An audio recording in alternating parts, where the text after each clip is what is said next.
अगर आप इस बार कोई 2 पहिया वाहन लेना चाहते हैं तो आपको आना होगा मोघट रोड पर, जहां पर है नेशनल ऑटोमोबाइल्स। जी हाँ, यामाहा का ये शोरूम, जहां पर आपको कई प्रकार की गाड़ियां मिलेंगी, अलग अलग वैरायटी की गाड़ियां मिलेंगी।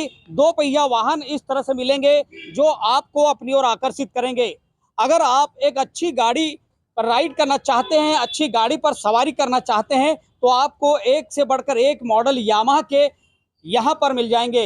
यामाहा की यहाँ पर अलग अलग तरह की गाड़ियां हैं। अगर आप परिवार में किसी भी तरह के बच्चे के लिए लेना चाहते हैं, बड़े के लिए लेना चाहते हैं, यंगस्टर को अलग अलग बाइक की जरूरत है, तो आप यामाहा के इस नेशनल ऑटोमोबाइल्स के शोरूम पर आएंगे, जहां पर आपको अलग अलग वैरायटी की गाड़ियां। इस महाभारत में जैसे कि हम अभी सब रण के मैदान में है, युद्ध क्षेत्र में है, तो इसमें मेरा इतना कहना है और मेरा तो ये मानना है कि कृष्ण भी हमारे हैं और अक्षुण सेना भी हमारे साथ में है, क्योंकि ये रण का आगाज है और हमारे अभी हम सब रण के मैदान में है, क्योंकि हम सभी अभी चुनाव का आगाज हुआ है।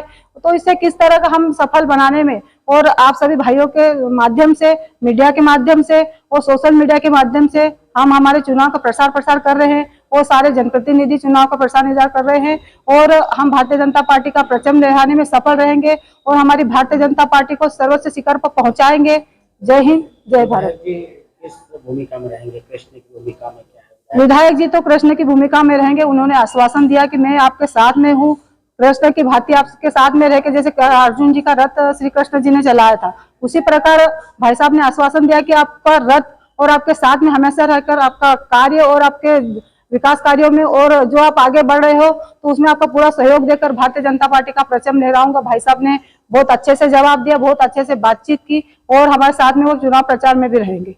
एक साथ सब हो गए थे तो किस तरह की बातचीत? वो तो आज ऐसा भाई साहब इत्तेफाक हुआ कि आप सब, कुंदन भैया भी, हम भी वहां पर पहुंच गए, तो कहते ना कि एक ही जाजम पे बैठकर कांग्रेस भी बीजेपी भी, तो वहां पर सवालों के जवाब भाई साहब ने भी दिए, हमने भी जो प्रश्न पूछना था और भाई साहब ने अच्छे से जवाब दिए, हमारे प्रश्नों के उत्तर दिए और उन्होंने यहाँ तक आश्वासन दिया कि भारतीय जनता पार्टी हमेशा से सर्वोच्च शिखर पर पहुंच रही है, तो मैं भी आपके साथ में रहकर, और हमारे आदरणीय विधायक जी 4 बार के विधायक है, हमारे सम्मानित है, तो उनके लिए तो मैं इतना कहना चाहती हूँ कि मुझे उनसे सीखने को मिलता है, तो उनका मार्गदर्शन लेना मेरे लिए बहुत जरूरी था और भाई साहब ने आश्वासन दिया कि मैं आप लोगों के साथ में रहूंगा और चुनाव प्रचार में भी पूरा सहयोग करूंगा। तो विधायक देवेंद्र वर्मा है, उनके यहाँ पर जो है भाजपा की प्रत्याशी और कांग्रेस प्रत्याशी दोनों एक साथ थे, किस तरह का मांझरा है, क्या खिचड़ी है? नहीं, कोई खिचड़ी नहीं है। देखिए, एक त्योहार का समय है, राजनीतिक त्योहार तो चल ही रहा है, उसके साथ साथ दशहरे जैसा इतना महान पर्व हमारे बीच में अभी 2 दिन पहले गुजरा।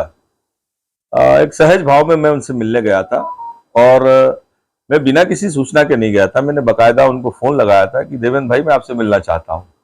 उन्होंने सहज भाव से कहा आओ कुंदन भाई, आपका घर है। अब ये अलग बात है कि वो 15 साल तक यहाँ के विधायक रहे हैं, उनका एक लंबा अनुभव रहा है और खंडवा में जो कुछ भी पिछले 15 सालों में उन्होंने बनाया है उसका एक लंबा अनुभव उनके साथ जुड़ा हुआ है। तो मैंने उनसे कहा, इसी संदर्भ में मैं उनसे मिलने गया था कि भाई आपने इतना लंबा समय बिताया है, आज चूंकि भारतीय जनता पार्टी ने आपको उम्मीदवारी से वंचित रखा है, तो मैं कम से कम इतना जानने का अधिकारी तो हूं कि 15 सालों में आपने जो अनुभव पाया उसका थोड़ा बहुत साझा हमारे साथ भी कर लो। चूंकि वो मेरा मित्र है, एक और बात स्पष्ट कर दूं कि वो एसएन कॉलेज में मेरा जूनियर साथी रहा है, वो लंबे समय तक मेरे साथ रहा, उसके बाद वो पार्षद बने और पार्षद बनने के बाद वो विधायक भी बने और जिस तरीके से भी उन्होंने अपने खंडवा के लिए काम किया है उसको सब लोग जानते हैं। इसी मित्रता के भाव में मैं उनसे मिलने गया था। अचानक से भाजपा की प्रत्याशी पहुंची? हाँ, ये बात मैंने उनके, जब वो लोग कंचन तन्वे जी और बाकी सारे लोग, सेवादास जी वगैरह वहां से उठकर चले गए, उसके बाद मेरी आंखों में जो सवाल था उसको देवेंद्र भाई ने खुद ही पढ़ लिया और उन्होंने कहा कि कुंदन भाई ये मेरे आमंत्रण पे नहीं आए थे, आपका फोन आने के बाद ये लोग अचानक आए हैं और इसी बीच आप आ गए। तो ये सरल साधारण सी बात है। ना मैं कोई श्री कृष्ण की भूमिका में हूँ और ना कोई रण का मैदान है। मैं एक छोटा सा भारतीय जनता पार्टी का कार्यकर्ता हूँ और पार्टी ने जब भी मुझे जो जिम्मेदारी दी है मैंने उसको सहर्ष स्वीकार करके उसको अच्छे से निभाऊं, इसका प्रयास करा। दोनों ही दलों के प्रत्याशी आपके पास आए थे? एक सौजन्य भेंट करने आए थे, इससे अलावा और ऐसी कोई चर्चा नहीं हुई। सहयोग ऐसा बना कि सब मतलब उस समय सारे लोग साथ में हो गए, बीजेपी कांग्रेस के प्रत्याशी, थोड़ा सा वो एक आपका सहयोग अनुभव भी भी बना है और आपका वो अनुभव भी लिया चाहते हैं कि उन्होंने। आपका मार्गदर्शन भी मिले, इस तरह से उन्होंने अपनी इच्छा भी जाहिर की। नहीं, अनुभव वाली बात नहीं है, राजनीति है, सबका एक अपना अपना स्वभाव होता है और अपना अपनी वर्किंग होती है।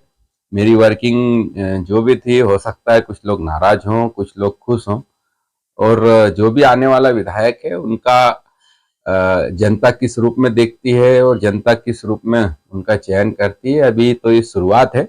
अभी धीरे धीरे सब चीजें सामने आएगी और जो भी अच्छा जनता आकलन करके अपना वोट देगी।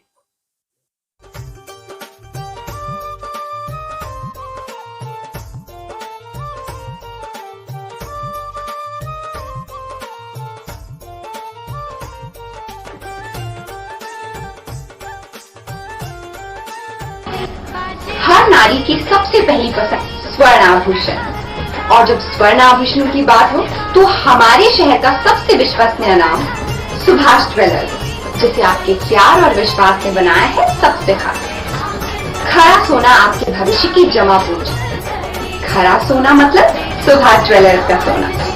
एक बार फिर हम तैयार हैं आधुनिकतम और सबसे नए स्वर्ण एवं डायमंड ज्वेलरी के साथ, और हमारा पता है सुभाष ज्वेलर्स, छोटा सराफा, श्री गणेश मंदिर के आगे।